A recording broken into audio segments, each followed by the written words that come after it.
Welcome back to Finnegan's Farm, welcome back to the YouTube channel, and welcome back to Workshop Wednesday. My name is Paul, and this is our team. Hello, I'm Mick, and I'm the mechanic. Hello, I'm Kaylem Russell, and I'm the mechanic. Hello, I'm Sean, I'm the apprentice mechanic. Hello, my name is Marco, I love to weld. This is Bruce, this is Blake, them two best students. Don't forget to like, subscribe to the videos, and comment what you want, and we will get back to you. In for repair today, we have our John Deere 8430, we also have our John Deere 7820. We have our irrigation pump in for repair, and we're going to catch up with Mick there as he goes through a PTO slip clutch. And also Marco there is doing a job there on one of the trailers. First of all, I want to draw attention to the Rathangan Country Fair, which takes place on Saturday the 17th of June. It starts from Rathangan Church car park, and it presents mower and tractor run. Yeah, registration opens at 3 o'clock, mower will run at 4, tractor run at 5, followed by launch of country music weekend at 7:30. So that should be a good one. And that has come in from Pádraig White in Rathangan. So yeah, look at big shout out to the guys there. Get down to Rathangan there on Saturday, because it's going to be one hell of a gig, I'd say. 7820 in for a few small jobs. We had it there on the tiller. I didn't know it was coming down the road. Now there's no front way in it. We just had a little small job to do, and it was a 2-minute job. But what I know was coming down the road was a lot of play on my front left-hand wheel, Kaylem. Yes. And on further investigation, we can see, Kaylem, that our cap has popped up, so they're a press fit with our cap pushed in at the top. Now, they're not for us to dismantle, but with the way they're manufactured it's put in, sleeves are put down the sides, and then the cap is pressed in, and it's all clamped together. But now our cap has come out, so it's after losing its pressure on the portions on the outside of the joint. And as I turn the wheel here, you can see that's a catastrophic failure on that. Now, fortunately, it didn't happen to come off, but that is the situation where it would pop out. It would pop out, and yeah. that's purely a failure. That's not wear and tear. Yeah. We also have a small bit of play here on the rose joint on the end of the ram. Now, once to this ram, we can take this off and pop out the bearing, the insert, and put a new insert into it. Once the pin, probably put new pins in with as long as well. So there's 2 of those in the front of it. These ones seem okay. And then inside in the cab, Kaylem, I see the buttons on top of the gear stick, which is a fairly common fault with all the John Deeres, because you're constantly pushing the buttons one up and down. Yeah, we're missing the one for up. It needs a complete new top. So our irrigation pump is in for a little bit of repair here. John B just drops it at the door and expects us to fix it next. Dumps it. Yeah, dumps it, same old story. I think what's wrong is we have water getting into Our gearbox. Yes, the gearbox end of things. As you can see, when we put the dipstick into it, where was it? So as you can see, when we lift the dipstick here, it's completely Mayo. yeah, it's like mayonnaise there. So there's obviously a water getting into it. Not just quite sure how much it is. Now, a couple of possibilities. What are you reckoning, Mick? I don't know. It's a Capriari pump, which is a fairly common one on the side of the back of the Iveco engine here. So it doesn't take a whole lot of oil, it's only a small. No, it's not up a lot. Yeah, it's not It's up a lot. not a lot of water. But I can't see the water getting from the pump here. There's a gap of about 80 mil Yeah. on the shafts. Now, I know John was saying the packing gland is pissing water out of it here. All I can assume is there's a breather here on top, and that's being flooded, and somehow or other the water's getting in through that and down into it. That's the only place, because it's highly likely from the engine side. No, all you have there is a crankshaft. Yeah, and the engine oil levels are good. So maybe it's just the fact that it's getting in through the top here, but we'll investigate a little bit further anyway, see what's going on. Anyone any ideas? Yeah, anyone any ideas, put them into the comments below, guys. Keep us informed. In one of the comments on Workshop Wednesday, we would have got an inquiry there about starting out as an apprentice, and what kind of tools would you use, or what kind of tools would you buy. So I have the 2 boys here, the right 2 boys. Sean is the apprentice, and Kaylem is. So you're nearly fully fledged now at this stage. Nearly. You're a little bit further down the road. But starting out, just to see what tools would you buy if you were that way inclined and you thought maybe this is the road you're going to go. Yeah. What would you suggest? Now, the road that I went down, and I wouldn't have went down any other road looking back at it now, is buying one of these bottom boxes. So you can see them all over Dundee, Facebook, wherever. You're never going to pay any more than about €500. Right. And to be fair, there's not much to compete with them either. when it comes to getting an actual toolbox and plenty of tools with it. And again, it's on the cast, it's on the wheel. It probably has most of the things that you would require. Now, the quality mightn't be fantastic, there's no point in saying it is. Well, you'd break a lot of but stuff. for that money, you know, you really couldn't go wrong because you really have everything. And you can accessorize it then again, as we have the cantilever type toolbox here. Yeah, so I only got this when I was going down to Waterford initially, and ended up actually liking working out of a cantilever toolbox because I could be working here, could go out to the field, could go home, anywhere. You know, you'd be doing jobs everywhere, and it's worth you having can pick that up and with throw me. it in the back of the car or wherever it is. Yeah, you can bring it to wherever you are, and like this is pretty much, it's streamlined down to what I'd use on a daily basis. Right. So just going through the tools here that you have then. Yeah, so the basics on the menu is every man needs a hammer and a vice grips. That's the bare essentials, I think. And after that, we'll have all our spanners up to, I only have up to 27 in here, but as you know, whatever jobs they're going out to, you'll throw extra spanners in it. So you want to be going from 8 to 30, really, don't you? 8 to 30, somewhere along the line. And maybe 2 17s, 2 19s, 2 24s, all of that. 2 10s. They're fairly standard. They're the ones that you nearly do away with your 15s and 16s. Yeah, and take them out of that. Yeah, because you only need the bare basics, and after that, I mean, pliers and snips. And I have a socket tray sitting down here in the bottom of the toolbox, and that's just what makes it handy, because I can have all my 1/4 inch, 3/8 and 1/2 inch all just lying in the bottom of the box. And if you're starting off with the starter pack, would you just go 1/2 inch? It depends. Or would you, is 3/8 still? In my eyes anyway, 3/8 is what I'd use 90% of the time. Yeah. That's what I'd normally use. If all you had was a set of deep 1/2 inch impacts and a breaker bar, You do more with it, with the 3/8s. Just for working on machinery anyways, 3/8 would by far be my most common. You have a good, that's a good size ratchet. I bought that ratchet when I was about 15, I'd say, and that was a good week's wages and the rest for that, just that, so that'll be staying with me for a long time anyways, hopefully. But again, then we're down to things like Allen keys. Probably good long set of Allen keys in metric is suffice, isn't it? You don't need any imperial really. No, not necessarily. A couple of different things, like in the fast tracks and all that, we would. But I'd say, like, when it comes down to name brand stuff, when you're starting out, you don't need any of it.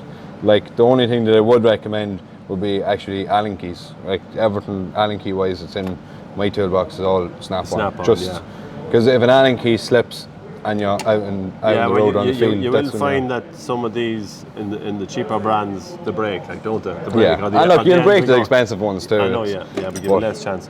Screwdrivers then, you can be simple enough. Probably the ones, you can't hammer with that one, but there is some of them you get a... Yeah, I think I have one there, I can hammer that one out. Yeah, and it has the spanner head on it at the top of it as well for the other job. And Sean, that's your hammer, is it? That's the big bang, yeah. And Sean bought that because he's some man on it, in fairness, and he's able to.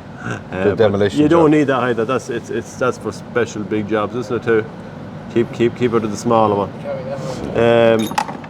These are still very handy, aren't they, to have? Yeah, like what's in this box is only what I'd be using most frequently, and they're worked an awful lot. And then Torx then is always. Yeah, because I get more familiar. These are getting more popular, aren't they? Yeah, especially when you're working on the likes of cars and all that, everything will be German and the likes Torx and multi-splines and whatever, and you'd see them a lot on your cases and John Deere's too. Like they are everywhere, especially when you get into interior panels and stuff like that. That's when you start getting a lot of them. And then to move on, we'll say to cordless. Then would you go? We'll say for the. Well, for me, anyways. I have a small 3/8 gun and a big 1/2 inch, and the small 3/8 gun is some job. I'd use that 20 times before I'd ever use a big 1/2 inch gun. And again, you don't have to go for the DR brands and that one too. No. You can start off, relatively budget price somewhere in around that. Yeah, and it's not stuff you really need to worry about when you are starting out either. And then we also have a few chisels and a few punches. Probably chisels and punches, no harm to have a couple of each. And one thing now that I can highly recommend to anybody, I use in the glove box in my car for a long time, what that useful is left-handed drill bits. The amount of hardship you can get out of with these is unreal. And they're little short drill bits too, so they're oftentimes when a boat breaks, whatever, it's not in the nicest of spots, but these are absolutely fantastic because if you have to drill into something to go and hammer in your Torx or whatever, if there is a slight chance it can come out, it will come out with that. With that, yeah. Because sometimes when bolts break, it's not always because it's sewed inside, and sometimes things can get knocked or whatever.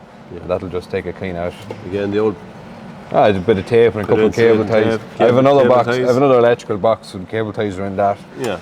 But from a mechanical point of view, if that toolbox, what's in that toolbox, you'll do a lot of work with it. Yeah, and especially as an apprentice, it's not that important to go out and spend a load of money on tools to start off with, because you mightn't stick at it, or you know, especially like I know for myself, trying to drive my first car and as a first year apprentice, things can be tight. So yeah, money can be scarce. You don't need to spend much on tools, and especially when you're starting out. We have another job to do in this trailer. It's the old Eureka trailer, and we have a platform on it. But the problem with the platform is that some of the bigger tractors, let's say with the big wheels, when you turn sharp, it's catching it. So we have to come up with another plan, don't we, Marco? Yeah, plan B. Plan B, yeah. So plan B is always important as well. We think we're going to hinge it. Yeah. So we can drop down the platform when in transport, and we can fold it up, because it's essential to have a platform up here, because we roll the cover on it as well, stop the boards from coming in on top of it, and we need to get up there to be able to access the cover, to be able to roll it over. Now we have a ladder on one side and we have a platform on top, but as we said, the problem is the platform. Now we could shorten it, but still, if you shorten it, then the walkway becomes narrow, and there's not enough room when you're up there trying to when you roll the cover. So we got these hinges now. They're very, very simple. We think what we're going to do, Mark, is probably go something like that, so that we can hinge it down for the transport and pull it up then when the ones. Yeah, then need to make some support, you know, when you up to. Yeah, well, we have another clip there, maybe a spring-loaded pin that we maybe have a location that when we lift it up, that it locates in, and it's fairly safe to have that. So yeah, look, we'll leave him out here and we'll see how he gets on. Well, Marco, you have the job finally finished up. You ended up doing a simple way. Oh yeah, now it's simple. So we just have it hinged here, and we have a locking bar that'll just simply sit down there until we may have a look at getting maybe some spring-loaded hinges there that might give it a little bit of a lift as well. But this is probably just some of the safer methods, because now it's good and sturdy, and we can drop it down then for when we pick it up with the tractor. Just a small job to do on the ladder here, to maybe let the ladder down a little bit lower so we can get up into it, and then we might get probably Sean to give it a bit of a spray paint, and then she's ready to go. So yeah, she's a fine job. Yeah.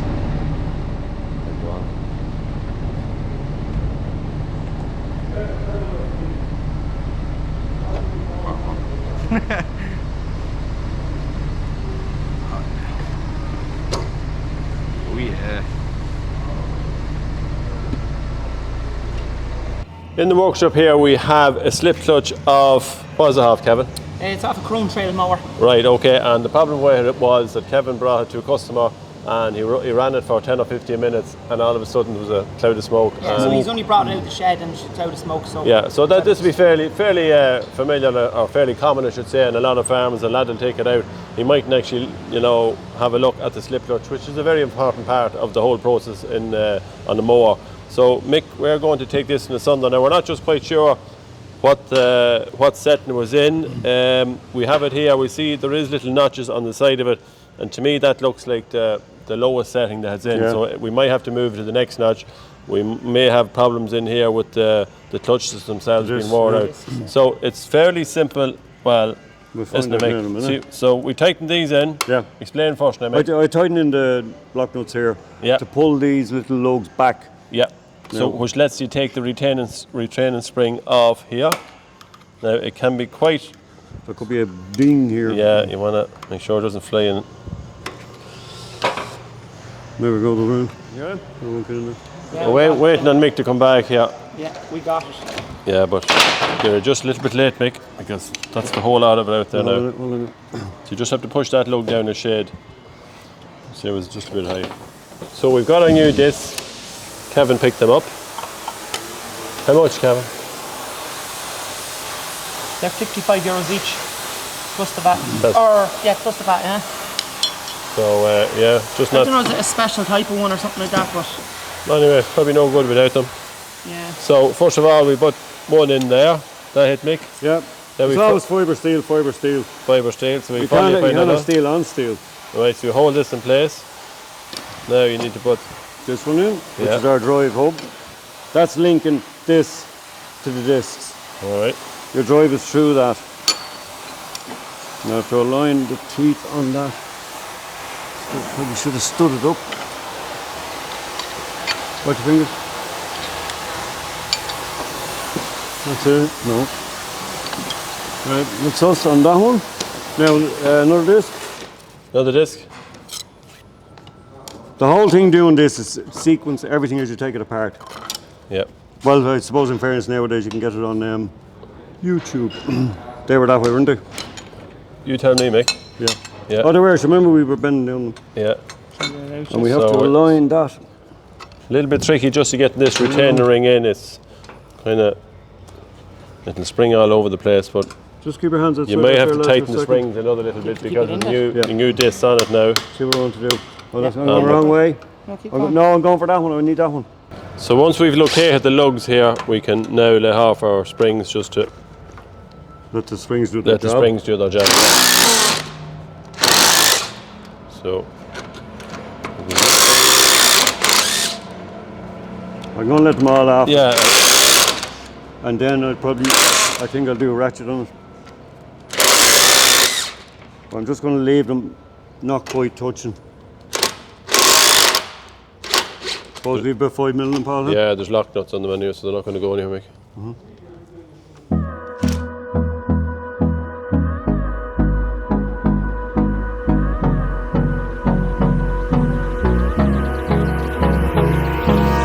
Hold me close till I get up. Time is barely on our side. I don't wanna waste what's left. The storms we chase are leading us, and love is all we'll ever trust. Yeah, no, I don't wanna waste what's left. And on we'll go, through the wastelands, through the highways, till my shadow turns to sun rays. And on we'll go. So now it's time for Tips and tricks, tips and tricks. Now, so in this week's workshop tips and tricks, my trick that I have here is how to make a gasket. Now you can get and you can buy gasket paper, or generally the case that the John Deere filters to come in is close enough. It's a lot cheaper of an alternative. But the basics with it is you have to start with your holes first. Now this is a thermostat housing off the 3650, and it was weeping down the bottom of it. Took it off and the whole gasket was actually just gone in that corner. Whoever managed to get put together like that. But I'm going to make up a new gasket here now, and I'm going to put some sealer on it. So when I'm doing this, if you have somewhat dirty hands, is a good start, because you can draw out a good outline to start with, and you can roughly show where your holes are. Now, if I get a small screwdriver and put them in the middle of where them holes are, I'll start with one and I'll work my way up. Now, one thing that I forgot to bring was a hammer. Is there? Yeah, that hammer over there would do the finest. Now, so a ball bearing is the easiest thing for doing holes. But I just found this here around the workshop. We couldn't just get a ball bearing, but it'll do the job the exact same. So there's one hole punched out, perfect. Now I can show that. Lovely, nice, clean hole. Now if I put my bolt through this and tighten it up,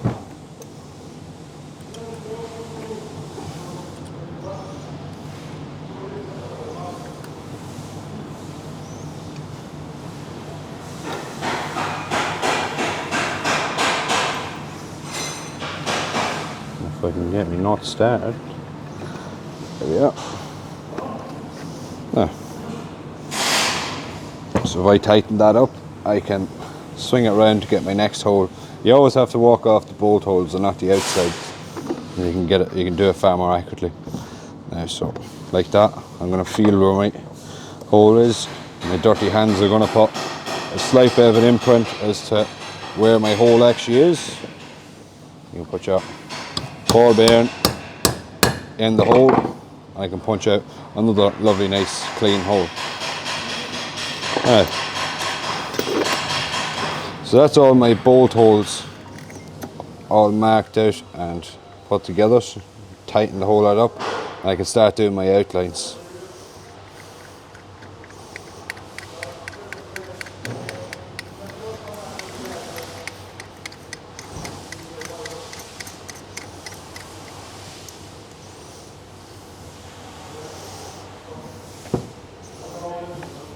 Yeah. So my gasket is set about my 2 holes, which is the number one thing when it comes to setting them up. Same again, I'm going to draw an outline onto it with my dirty hands, feeling all the edges, inside and outside. So that there is good enough, so I can roughly see my marks. And my washers are a bit big for going on the inside here, but that's okay. And the back of a spanner is all I need now to do out my lines. It's going to follow the exact edge of my surface, and it'll be as accurate as anything. Now you can punch them out not punch them out, cut them out with a Stanley knife, but I rather use the spanner because I can get the exact lines perfect every time. I'll tap all this out.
And that there was the final outcome with the gasket. So it's nice and clean, and it has all the exact edges. Now you can get it that bit cleaner if you put a bit more time into it, and I was just kind of tearing it as I was going along. But that gasket now is an exact fit. There we are. That gasket is an exact fit for that, and it's perfect. Follows all the right contours and everything. So that's the simple way of how to make a gasket, because if you were to go out and buy these gaskets each and every time, you'd get nothing done, because you'd be forever waiting on getting parts, whereas there's one made and that's perfectly up to standard. So that's all I have to say this week for this week's tips and tricks. The winner to the 2 tickets to the barn dance from last week, we asked the questions, how long has the barn dance been running? It is in fact 10 years running. Yeah, look at, and the winner was Nicholas Fagan. So 2 tickets out to you there, Nicholas, there for you. Just give us a shout there, email it into us your address, and we will send them on to you. Now we have 2 more tickets for next week. So what I'm looking for is the correct, what did they call the correct name for a cowboy's hat? Fairly simple one there. So yeah, get your answers in and we will pick a winner there for next week. So the best of luck with that one.